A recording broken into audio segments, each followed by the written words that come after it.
Hit me.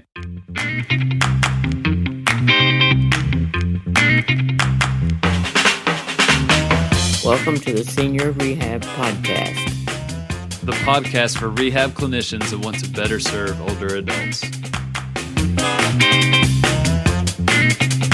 And now, your host, Dustin Jones. Short. This week's Senior Rehab Short comes from Matt Dancigers from ptbraintrust.wordpress.com. The title of the article is Treating in the Low Socioeconomic Climate.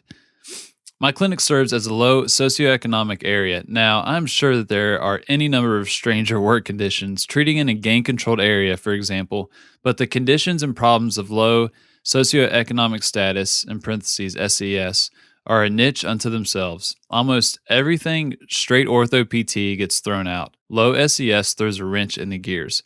From our clinic perspective, it means lots of unmanaged chronic conditions, high cancellation rate, and difficulty with adherence to home exercise programs. Transportation to the clinic is a large issue because it has a cost, either money or time, to the patient that is often a deterrent to coming to appointments. People prefer not to wait for the bus in the cold. From a clinician perspective, it can mean treating back-to-back pain catastrophizing patients, chronic persistent pains, and allodynia and hyperalgesia patients, high levels of fear avoidance behaviors, and chronic pain habituation. It means a lot of assessing, maneuvering, and adjusting to find ways in. It's a high mental load. From the patient's perspective, it means trouble getting to appointments, as mentioned, spending money you don't have on transportation or copays, and being in an environment that is new and non-typical, all uphill battles. And hashtag cash PT, question mark. If you mean literal cash, no bank accounts, and a budget of $500 a month, then yeah, sure, cash PT. Most only come because it is paid for under their third-party payer, insurance, lawyer, etc.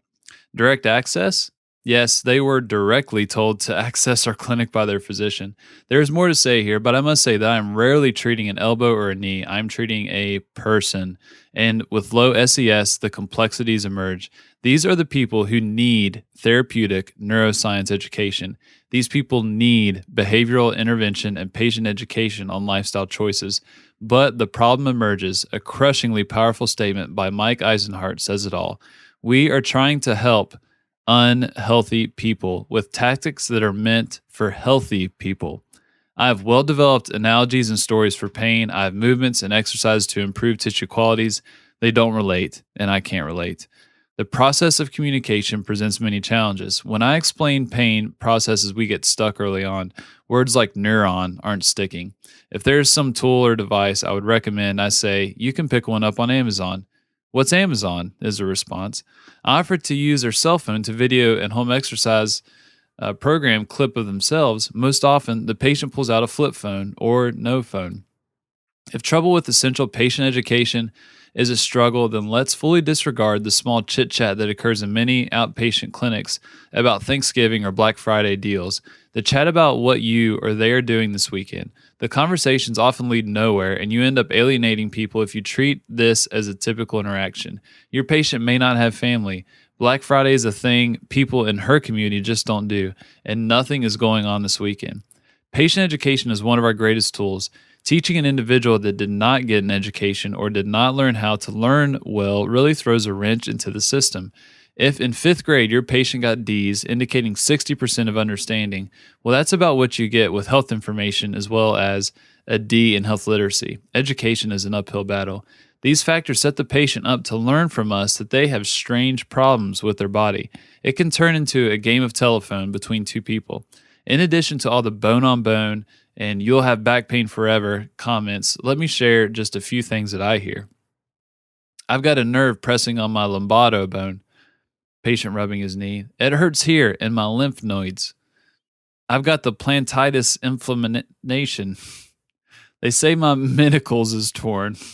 After you chuckle to yourself for a minute, the sad reality sinks in. This is the view of their body, a large gap in vocabulary, not well bridged by us in healthcare, let alone the vocabulary. Think of the self-image contained in their sensory homunculus. based on what they think they know about themselves, their body perception. Additionally, we know that menicals means meniscus and what a meniscus is, but let's not assume that vocabulary is the only thing not translated in the conversation with health providers. What do they think a menicals is? Those that need it the most are the hardest to reach. I'm not pointing this out to say that my patients are the hardest or whatever, because the same rehab principles apply across the board. It's just that it's much more physical therapy in all caps than physical in all caps therapy.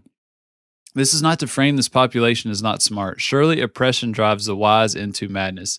Ecclesiastes chapter 7, verse 7. If the culture of your life was of an external locus of control, all wind and no sail, a wall in your path, then it is often the most bright that are disturbed the most.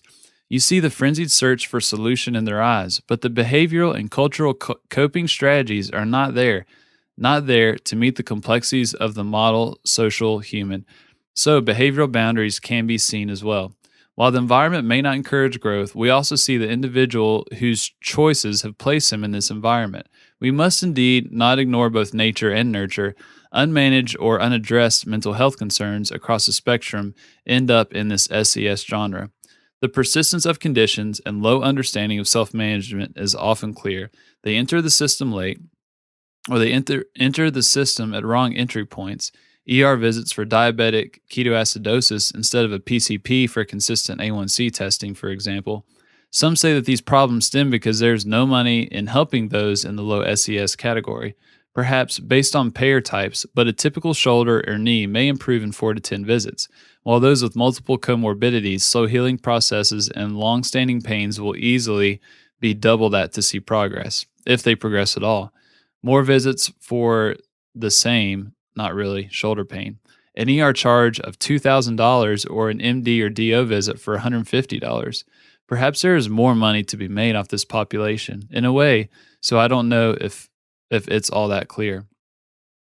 So those traditional tissue treatments, the knee mobs, etc., are starting from behind and have to play catch up to make a difference in this person's life. If improved feeling and mood is influenced by many biopsychosocial factors, as seen above in the pain clouds photo, then 10 minutes of manual and 20 minutes of repeated motion and mobility drills will only dent the surface. Yes, it helps, but not in the way you were told in school or in that course. Another wrench in the management of this population is adding value to their experience and customer satisfaction type concerns. It is hard to gauge what is to be valued by this patient because it may not be what we value. We may value a quick 6 visits and return to function. They may be expecting medicine or a shot or one visit of magical hot pack / e-stim to cure their pain. They may value interaction with another person and someone to listen for many visits. Value is perception, not tied to any objective shared reality. Additionally, at a copay of $5 a visit, no amount of attention, education, and movement therapy may be worth it. As H.D. Thoreau says, the price of anything is the amount of life you exchange for it. If there are no goals imaginable to the patient that they are willing to work towards, that they are willing to struggle through the therapeutic process for, well, then scheduled PT visits are an amount of life that they do not wish to exchange for some future promise of relief. By this point, many of these people, not isolated to low SES here, are skeptical of the healthcare system. They've been passed around from specialist to specialist, not really understanding what each one does, what the specialist did to them, or what was wrong and now what was supposedly fixed. The interaction often starts out on the defensive, the I don't know why I'm here, and the it hurts, what can you do about that? I've been taking morphine for 6 years. They help a little. What are you going to do to help me? It's a mix of all they did was give me meds versus I need meds. That's the only thing that helps. It's an uphill battle against the preconceived expectation of frustration. In the end, the population needs much more than we can give. We are but a brushstroke on the canvas of their life. It is difficult to make change in even an hour interaction, let alone 30 minutes. Sorry to the PTs and patients who must conduct this process in 15-minute blocks. A healthcare team approach is good. A community approach is better. I certainly don't have answers, but knowing questions and problems is valuable as well.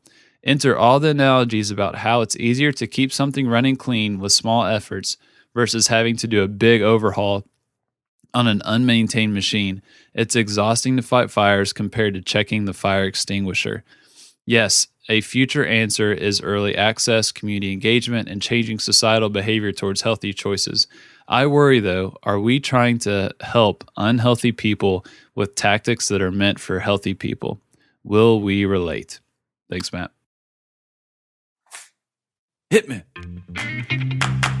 Thank you for listening to the Senior Rehab Podcast. The show notes can be found at seniorrehabproject.com. And while you're there, be sure to check out the products and the resources page. This is where you can find helpful services or products and recommendations to make you a better clinician. Also, if you enjoy this conversation, just do me one favor and share it with one other person that could benefit. And until next time, do not forget to stay funky.